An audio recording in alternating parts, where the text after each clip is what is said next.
Assalamualaikum warahmatullahi wabarakatuh. Perkenalkan, nama saya Cynthia Mutiarani dari Fakultas FTKI Prodi Sistem Informasi.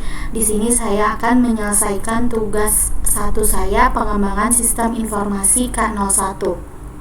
Di sini ada SDLC, yaitu Software Development Life Cycle. Nah, SDLC di sini adalah yang pertama itu ada planning, yaitu memahami proses pembangunan sistem informasi yang harus dibangun dan menentukan bagaimana suatu tim proyek akan membangunnya. Yang kedua ada analisis, mempelajari konsep sistem dan permasalahan yang hendak diselesaikan dan membahas mengenai keputusan strategis dalam pengembangan sistem. Yang ketiga itu ada desain, menentukan bagaimana sistem akan dioperasikan dalam hardware, software, dan infrastruktur jaringan yang akan ditempatkan.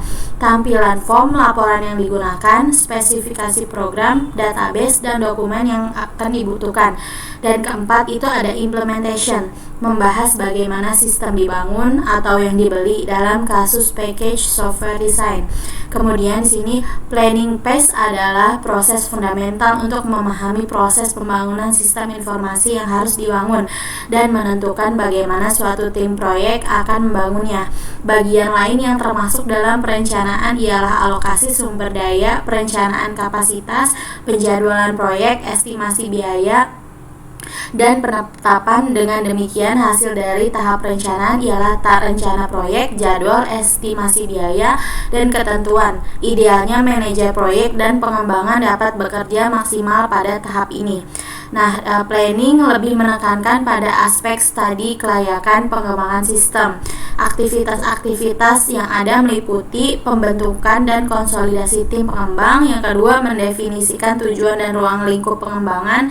Yang tiga, mengidentifikasi apakah masalah-masalah yang ada bisa diselesaikan melalui pengembangan sistem.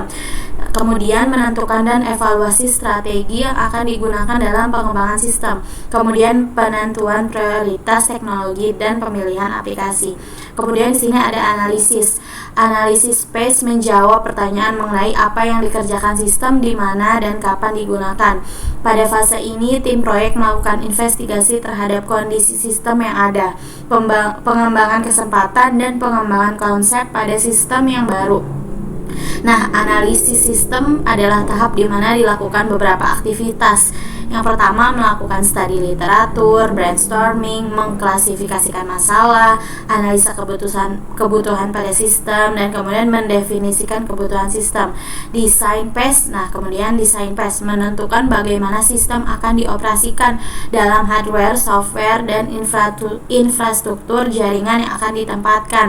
Tampilan form laporan yang akan digunakan, spesifikasi program, database, dan lain-lain. Nah, desain pada tahap ini features dan operasi-operasi pada sistem dideskripsikan secara detail. Aktivitasnya antara lain menganalisa interaksi objek dan fungsi, menganalisa data dan membuat skema database, dan yang ketiga merancang user interface. Nah, kemudian yang keempat ada implementation. Implementation phase adalah fase terakhir dalam SDLC. Fase ini membahas bagaimana sistem dibangun atau yang dibeli dalam kasus package software design. Fase ini yang menjadi fokus utama dari sebagian besar proses pengembangan sistem informasi, karena fase ini merupakan fase yang terpanjang dan termahal untuk setiap bagian pengembangan. Tahap berikutnya adalah implementasi, yaitu mengimplementasikan rancangan dari tahap-tahap sebelumnya. Dalam implementation dilakukan aktivitas-aktivitas antara lain pembuatan database sesuai skema rancangan, pembuatan aplikasi berdasarkan desain sistem, kemudian pengujian dan perbaikan aplikasi. Nah, itu saja yang bisa dapat saya sampaikan. Kurang lebihnya mohon maaf. Wassalamualaikum warahmatullahi wabarakatuh.